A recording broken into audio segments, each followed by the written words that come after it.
The tailor towel obviously recalls Christ's humble act of service to his disciples on Maundy, Thursday, the night of his betrayal, where John says, knowing that the Father has put everything into his hands, so he has all power and control, he steps down from the seat of honor and of power, and he takes off his good clothes, and he wraps a towel around his waist, and he goes about the lowly business, the degrading business of a servant, cleaning the dirt and the sweat and the smell off of his disciples' feet. And it's a radically countercultural act that announces that the way of the world, where the least and the lesser and the lowly are bound to service to the great and the powerful and the privileged, and never the other way around, and says that that is out of sync. It is deeply at odds with the fabric of God-woven reality. And so the towel, the fabric of the towel, represents the fabric of reality, the law of love, the beauty of self-giving love, that we're made to find our fullness in being and giving and receiving to and from others in love, enabled by the ministry of Christ, the overflow of his cleansing love for us. In fact, we can go further and see that the towel not only symbolizes an event in the ministry of Christ, but it symbolizes his very being as the incarnation of God.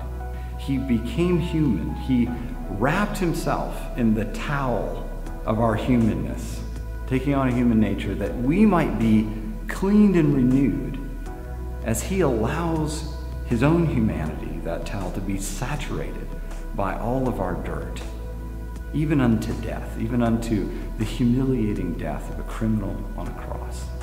The reason that reality is soaked in the beauty of love is because that is who God is in his triune being. God's very being is a giving and receiving in love. It is the life of perfect humility and wholeness and freedom, where all power is poured out for the blessing of the other, Father, Son, and Spirit, creating a perfect communion, a singularity of diversity. The Father, Son, and Spirit give and receive life in and from each other. So what does this mean for us practically here at Taylor? Well, for mostly it means that the ministry of the towel is not something that is independently our own. It is the work of God himself.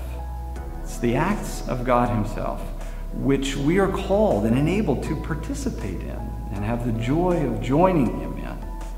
It's never something that we do to call attention to ourselves or to justify ourselves or sort of create a ground for us to feel good about ourselves.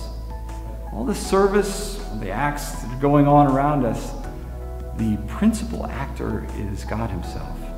There's one towel-bearer of Taylor University, and that is Jesus Christ himself.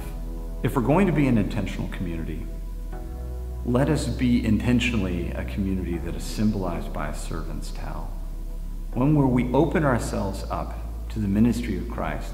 It enables us to abandon our fragile and futile walls of ego, which would hide our dirt, which would keep us away from the dirt of others. As Christ serves us, we are opened up ourselves, our true selves, realizing that full well that this is a long and difficult journey and that we have holes in our sandals.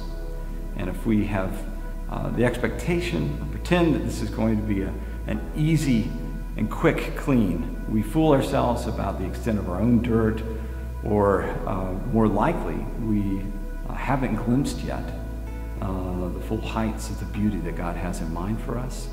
After all, the idea is full communion with God. Nurtured by Christ, we're enabled and freed more and more to be vulnerable with our dirt, with those who are God's put into our lives.